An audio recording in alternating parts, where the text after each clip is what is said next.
ప్రజలు ఏమనుకుంటున్నారో అదే విషయాన్ని తాను చెప్పానని బీఆర్ఎస్ ఎమ్మెల్యే కొత్త ప్రభాకర్ రెడ్డి అన్నారు. గుమ్మడికాయల దొంగ ఎవరంటే భుజాలు తడుపుకున్నట్టుగా కాంగ్రెస్ ప్రభుత్వం వ్యవహరిస్తోంది అన్నారు.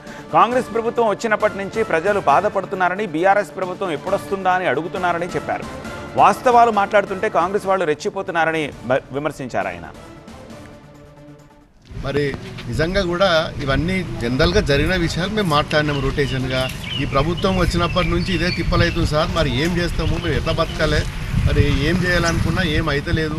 మరి ఈ గవర్నమెంట్ ఎప్పుడైతే వచ్చిందో అప్పటి నుంచి మొత్తము మరి ఒక రియల్ ఎస్టేట్ లేదు, మాకు పైసలు వస్తలేవు, ట్యాక్సులు నిజంగా కూడా ట్యాక్సులు కూడా వస్తలేవు. గవర్నమెంట్ మంచిగా ఉంటేనే కదా రేపు జిఎస్టీ వచ్చేది, ఇంకేదన్నా వచ్చేది. ఏం లేకపోతే ఎడికెళ్ళి వస్తుంది.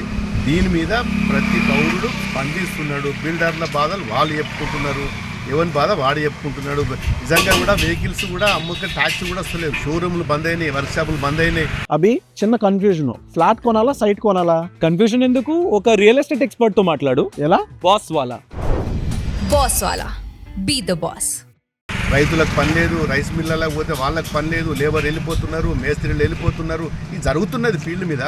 దానికి ఏదో పెద్ద దెబ్బలు గుద్దుకొని మాట్లాడడం ఎందుకు అవసరం లేదు. నేనేమంటున్నా ఉన్న వాస్తవం ఏది వాస్తవం జరుగుతుంది అదే చెప్తుంది. ఇంకెప్పుడు పోతుంది సార్ ఈ గవర్నమెంట్, మీరు ఎప్పుడు వస్తారు సార్ అని చెప్పి మరి నిజంగా బిల్డర్స్ కానీ ఇండస్ట్రియలిస్ట్ కానీ వాస్తవాలు మాట్లాడితే దాని మీద ఏదో వీళ్ళు ఏదో రెచ్చిపోయి దీన్ని ఏదో ఇంకేదో రంగు పూసుకోవడానికి, దీన్ని డైవర్షన్ చేసుకోవడానికి నిజంగా